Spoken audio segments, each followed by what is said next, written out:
गुरुमुखो, आज का सत्संग बहुत ही महत्वपूर्ण है। सभी गुरुमुख ध्यान पूर्वक इसे पूरा सुने।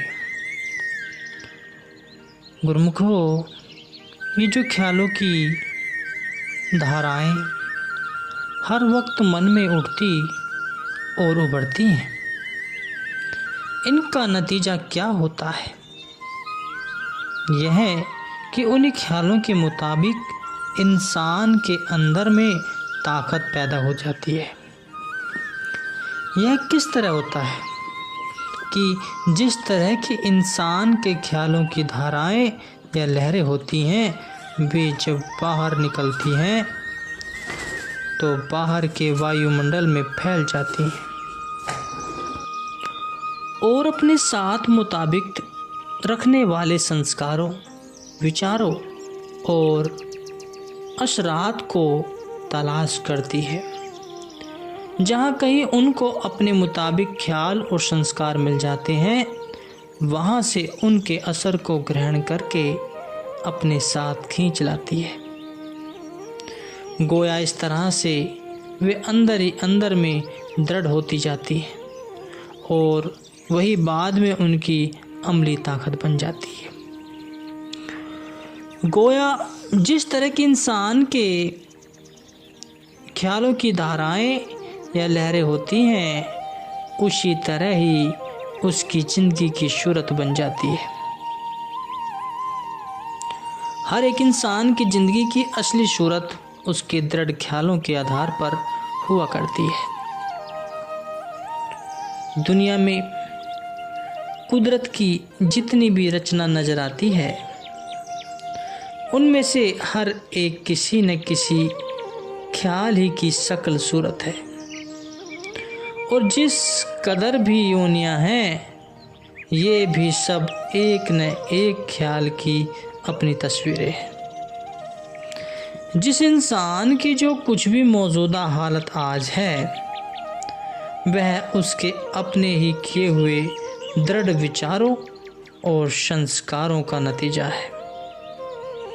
अर्थात दुनिया में जो भी कोई भी इंसान इस वक्त मौजूदा सूरत में सुखी है या दुखी, अमीर है या गरीब, बलवान है या निर्बल,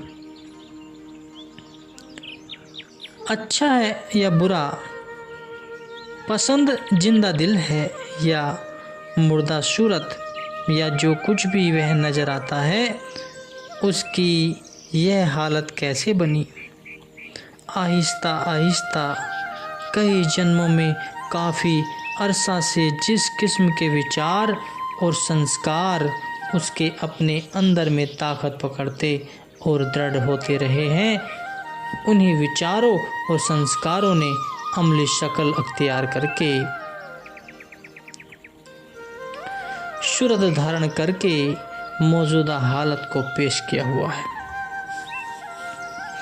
अब ज़रा गौर करके और दुनिया की आम हालत पर नज़र डालकर आम जीवों की हालत का नतीजा देखिए कि उनके अंदर में किस किस्म के ख्याल दिन रात दृढ़ होकर ताकत हासिल करते होंगे। क्योंकि यह एक कुदरती उसूल है कि दुनिया में कोई भी इंसान बगैर किसी मकसद या सहारे के तो कोई भी काम नहीं करता। उसके हर एक काम के पीछे ज़रूर कोई ना कोई मकसद रहता है। तो फिर सोचा जाए कि यह लिहाज से आम इंसान की ज़िंदगी की कार्रवाई में मकसद या आधार क्या है? क्योंकि जिस किस्म का मकसद कायम किया हुआ है, ज़िंदगी की अमली कार्रवाई और ख्यालों की धाराओं या तरंगों की सूरत भी उसी किस्म की होगी। गुरुमुखो, जरा सोच विचार कर देखो कि इंसान का अपना मन जो विचारों की धारा बाहर फेंकता रहता है, वह क्या है? गौर करने से मालूम होगा कि अपना मन माया के मसाले से बना हुआ है और इसके कुल विचारों की धारा माया के दायरे के अंदर काम करती है। गुरुमुखो, इंसान का मन क्या है?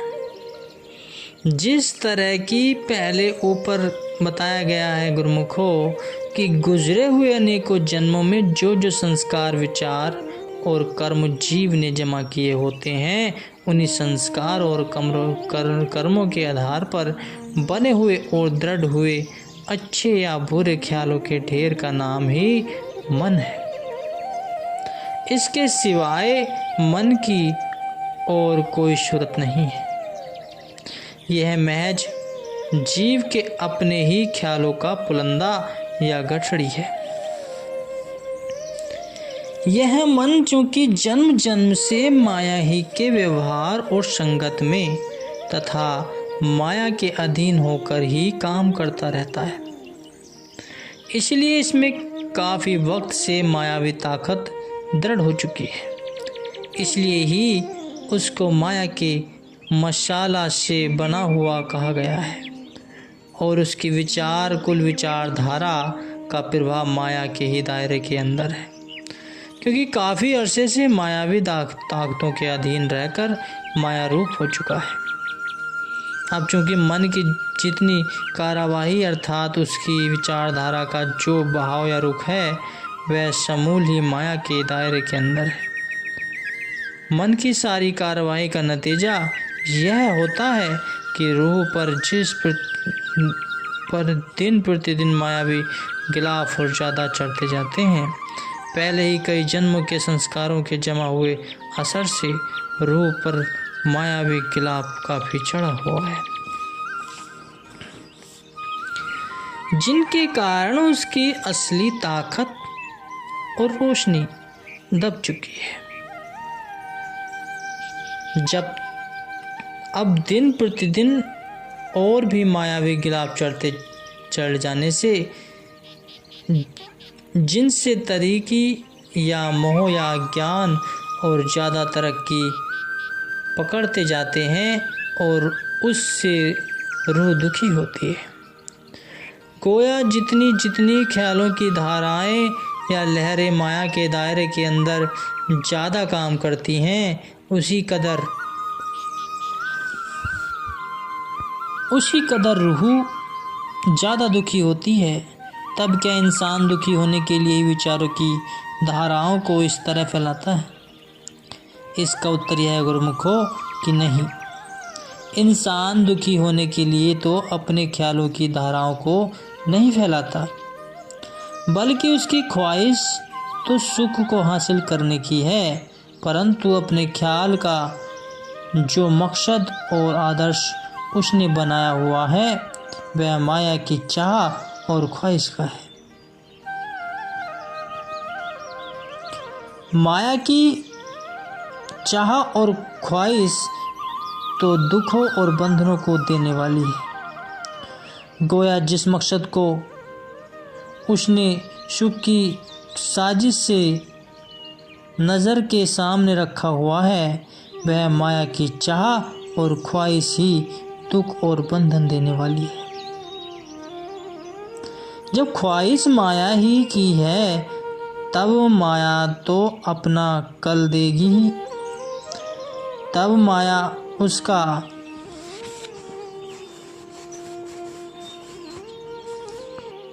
उसका फल देगी ही। मायावी ख्यालों का फल तो यही दुख और बंधन ही है, इसलिए वह मिलेगा भी।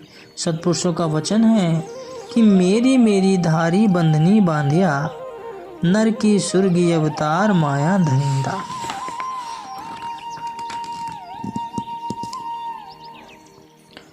मेरी मेरी की चाह को धारण करने से ही जीव बंधन में बंध जाता है, और मैं मेरी के कारण ही वह बार बार भले और बुरे कर्मों का संस्कारों के नतीजों के तौर पर स्वर्गों और नरकों के चक्कर काटता फिरता है। इस प्रकार जन्म मरण से आज़ाद और मुक्त नहीं हो सकता। इस प्रकार से जीव को महज अपने ही ख्यालों और ख्वाहिशों के आधार पर दुख और बंधन ही की बार बार मिलता है। यद्यपि सुख की तलब ही है, किंतु माया में आसक्त होने के कारण कर्म ही दुख और बंधन को देने वाले करते हैं। इसलिए गोया अपने ही कर्मों के सबब दुख मिलता है। जब अपने कर्मों के आधार पर दुख मिलता है तो फिर रोना किस बात का है। यह तो एक माना हुआ कुदरती उसूल है कि बगैर मांगे या चाहे कोई भी चीज़ कुदरत की तरफ से किसी को नहीं दी जाती हो, और जब अपनी ही मांगी हुई चीज़ मिलती है तो फिर जीव दुखी क्यों होता है। मायावी असबाब और ख्वाहिशों का निचोड़ तो दुख ही है, और इनकी चाह से वही मिलता भी है। क्योंकि मायावी की तासीर सिवाय दुख या बंधन के और कुछ नहीं हो सकती। जिस चीज़ की लगन है वही हासिल भी होगी।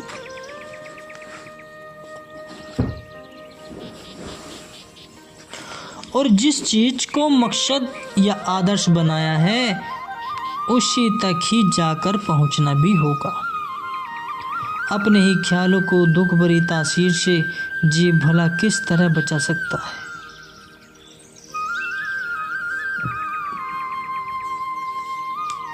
जिस तरह अपनी इस्तेमाल की हुई चीज़ों की भली बुरी तासीर से कोई छूट नहीं सकता, इसी तरह ही अपने ख्यालों के नेक बद असर की छाया भी इंसान की जिंदगी पर पड़ना जरूरी है।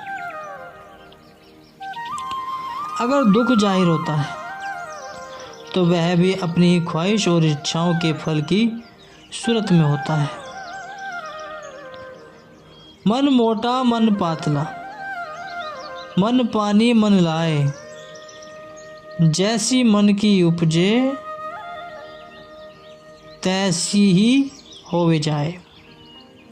इंसान का मन मोटा भी है और पतला भी है,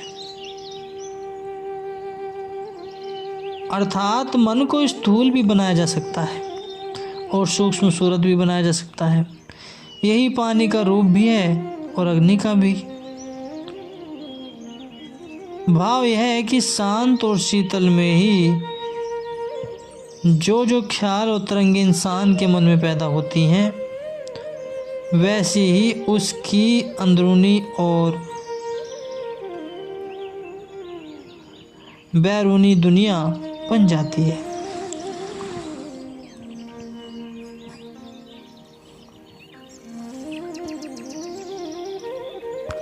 क्योंकि जो ख्याल या तरंगे इंसान के मन में पैदा होती हैं, वैसी ही उसकी अंदरूनी और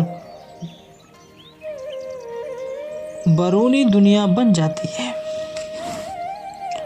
जब इंसान बार बार माया के ही तलब, मांग और चाह करता है, या माया भी अब स्वभाव से ही दिल को ललाता है और हर वक्त दिल में उसी किस्म की विचारधारा पैदा होती हैं, तो वही ख्याल दृढ़ होते रहते हैं। तो फिर मायावी स्वभाव और मायावी ख्वाहिशों के असर पर जो प्राहिर होने ही हैं, और उनके असर दुख, शांति व बंधन है। जो कुछ मांगा है वही मिला है।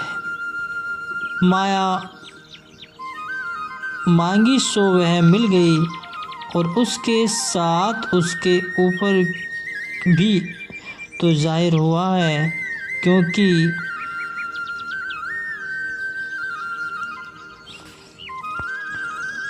माया की तासीर जो यही कुछ है। हाँ, अगर सुख शांति की ज़रूरत है तो उसके देने वाली चीज़ मालिक की भक्ति और मालिक का प्रेम है।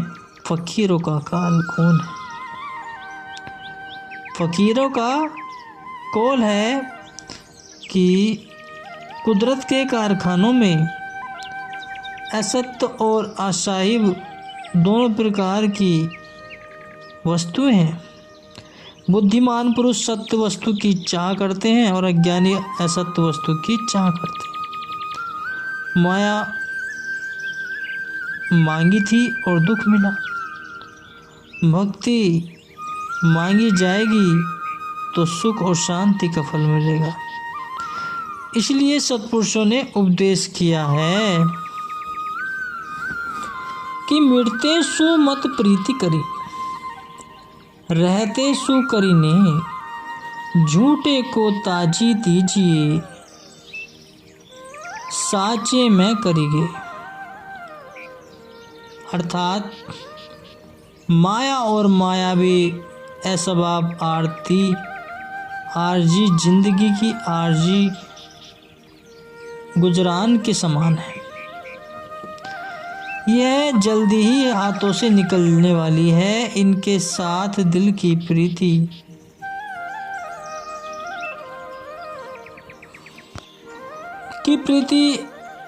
नहीं लगनी चाहिए, बल्कि जो दायम और कायम चीज सतगुरु का उपदेश और सतगुरु का ध्यान है और जो सत्य स्वरूप है उसी के साथ लिव रहकर संग को प्राप्त करना चाहिए।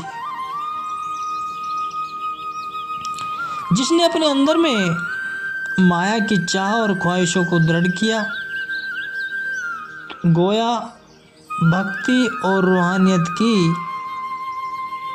तरफ से लापरवाही की, माया का सब प्रपंच चूंकि जबान और आरती है,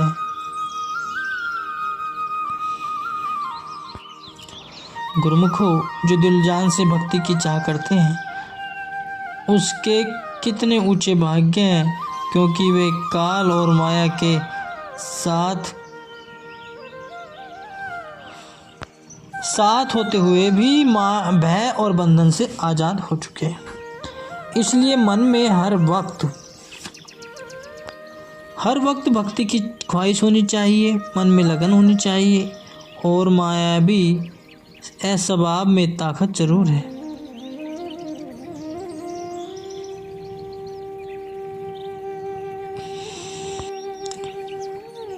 सत समृत में राखी मन, करिए जगत को काम, जग जीवन यह मंत्र है सदा सुखी विश्राम।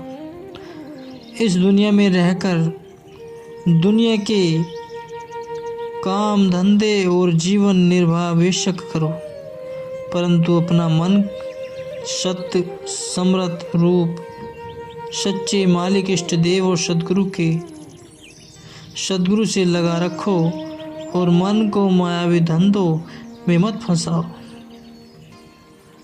संत जगदीश जीवनदाय जी उपदेश करते हैं कि यही दुनिया में हर तरह से सुख शांति को पाने का उत्तम मंत्र या तरीका है। यह उत्तम मंत्र या तरीका कहाँ से प्राप्त होगा? समय के रूहानी महापुरुष ही उस नाम मंत्र का दान देते हैं तथा युक्ति समझाते हैं। जो भाग्यशाली जीव उनकी आज्ञा और मौज अनुसार इसकी कमाई करते हैं, वे ही दुनिया में रहकर भी सच्चे मालिक की निकटता तथा सच्ची खुशी को पा सकते हैं। गुरुमुख।